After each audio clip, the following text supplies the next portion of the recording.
ನಾನೀಗೊಂದು ಕತೆ ಓದ್ತೀನಿ.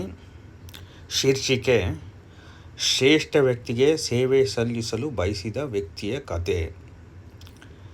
ಶ್ರೀಲ ಪ್ರಭುಪಾದರು ಶ್ರೇಷ್ಠ ವ್ಯಕ್ತಿಗೆ ಸೇವೆ ಸಲ್ಲಿಸುವ ಬಯಕೆಯನ್ನು ಹೊಂದಿದ ವ್ಯಕ್ತಿಯ ಕಥೆಯನ್ನು ಹೇಳುತ್ತಾರೆ. ಆ ವ್ಯಕ್ತಿ ಒಂದು ಸಣ್ಣ ಹಳ್ಳಿಯಲ್ಲಿ ಜನಿಸಿದನು. ಅಲ್ಲಿ ಅವನು ಗ್ರಾಮದ ಮುಖ್ಯಸ್ಥನ ಸೇವೆ ಮಾಡಲು ಆಕರ್ಷಿತನಾದನು.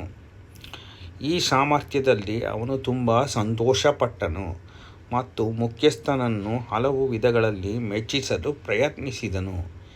ಆದರೆ ಒಂದು ದಿನ ಜಿಲ್ಲಾ ಗವರ್ನರ್ ಗ್ರಾಮಕ್ಕೆ ಭೇಟಿ ನೀಡಿದಾಗ ಸೇವಕನು ತನ್ನ ಸ್ಥಳೀಯ ಮುಖ್ಯಸ್ಥನೂ ಸಹ ಒಬ್ಬ ರಾಜ್ಯಪಾಲನ ಸೇವಕ ಎಂದು ಅರ್ಥ ಮಾಡಿಕೊಂಡನು. ನಂತರ ಅವನು ಮಹಾನ್ ಯಜಮಾನನ ಸೇವೆಗೆ ವರ್ಗಾಯಿಸಲು ಕೇಳಿದನು. ರಾಜ್ಯಪಾಲರು ಅವನನ್ನು ತನ್ನ ಸೇವೆಗೆ ಸ್ವೀಕರಿಸಿದರು ಮತ್ತು ಆ ವ್ಯಕ್ತಿ ಮತ್ತೆ ತನ್ನ ಹೊಸ ಯಜಮಾನನನ್ನು ಮೆಚ್ಚಿಸಲು ಪ್ರಯತ್ನಿಸುತ್ತಾ ತೃಪ್ತನಾದನು. ಆದರೆ ನಂತರ ರಾಜ್ಯಪಾಲರು ತೆರಿಗೆಗಳನ್ನು ಪಾವತಿಸುತ್ತಿದ್ದಾರೆ ಮತ್ತು ರಾಜನಿಗೆ ನಮಸ್ಕಾರಗಳನ್ನು ಸಲ್ಲಿಸುತ್ತಿದ್ದಾರೆ ಎಂದು ಅವನು ನೋಡಿದನು. ಶ್ರೇಷ್ಠನ ಸೇವೆಗೆ ಮಾಡಲು ಬಯಸಿದ ವ್ಯಕ್ತಿ ರಾಜನ ನೇರ ಸೇವೆಗೆ ತನ್ನನ್ನು ವರ್ಗಾಯಿಸಿಕೊಳ್ಳುವಲ್ಲಿ ಯಶಸ್ವಿಯಾದನು. ಈಗ ಅವನು ಸಂಪೂರ್ಣವಾಗಿ ತೃಪ್ತನಾಗಿದ್ದನು ಮತ್ತು ರಾಜನು ಅವನನ್ನು ನೆಚ್ಚಿನ ಸೇವಕನಂತೆ ನಡೆಸಿಕೊಂಡನು.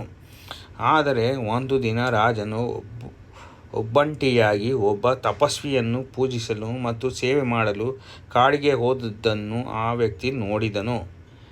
ನಂತರ ರಾಜನ ಸೇವಕನು ಆ ಗುರುವಿನ ಬಳಿಗೆ ಬಂದು, ನೀನು ಎಲ್ಲರಿಗಿಂತ ಶ್ರೇಷ್ಠ ವ್ಯಕ್ತಿಯಾಗಿರಬೇಕು, ಏಕೆಂದರೆ ರಾಜನು ಸಹ ನಿನ್ನ ಸೇವೆ ಮಾಡುತ್ತಾನೆ. ದಯವಿಟ್ಟು ನನ್ನನ್ನು ನಿನ್ನ ಸೇವಕನಾಗಿ ಮಾಡಿಕೊಳ್ಳಿ ಎಂದು ಹೇಳಿದನು. ಆ ತಪಸ್ವಿಯು ತಾನು ಪರಮಪುರುಷನಾದ ಕೃಷ್ಣನ ದೀನ ಸೇವಕನೆಂದು ಉತ್ತರಿಸಿದನು. ಆಗ ಆ ಶಾಶ್ವತ ಸೇವಕನು ಕೃಷ್ಣನನ್ನು ಎಲ್ಲಿ ಹುಡುಕಬಹುದು ಎಂದು ಕೇಳಿದನು ಮತ್ತು ಗುರುಗಳು ಅವನನ್ನು ಹತ್ತಿರದ ಕೃಷ್ಣ ದೇವಾಲಯಕ್ಕೆ ನಿರ್ದೇಶಿಸಿದರು.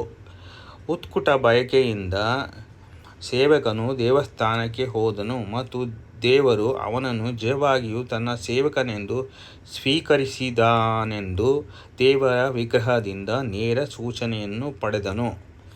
ಕೊನೆಗೆ ಶ್ರೇಷ್ಠ ವ್ಯಕ್ತಿಗೆ ಸೇವೆ ಸಲ್ಲಿಸುವ ಬಯಕೆಯನ್ನು ಮಹತ್ವಾಕಾಂಕ್ಷೆಯನ್ನು ಹೊಂದಿದ ವ್ಯಕ್ತಿಯು ತನ್ನ ಗುರಿಯನ್ನು ತಲುಪಿದನು: ಕೃಷ್ಣನ ಸೇವಕನ ಭಕ್ತನ ಸ್ಥಾನ. ರೆಫರೆನ್ಸ್: ಮುಕುಂದಮಾಲಾ ಸ್ತೋತ್ರ 17 ಪಪೋರ್ಟ್. ಇದರಿಂದ ನಾವು ಏನು ಅರ್ಥ ಮಾಡ್ಕೋಬೇಕು ಅಂದರೆ, ಕೃಷ್ಣನೇ ಎಲ್ಲರಿಗಿಂತ ಶ್ರೇಷ್ಠ ವ್ಯಕ್ತಿ. ಕೃಷ್ಣನ ಸೇವಕನಾಗುವುದೇ, ಅವನ ಭಕ್ತನಾಗುವುದೇ ಎಲ್ಲದಕ್ಕಿಂತ ಶ್ರೇಷ್ಠ ಸ್ಥಾನ. ಹರೇ ಕೃಷ್ಣ.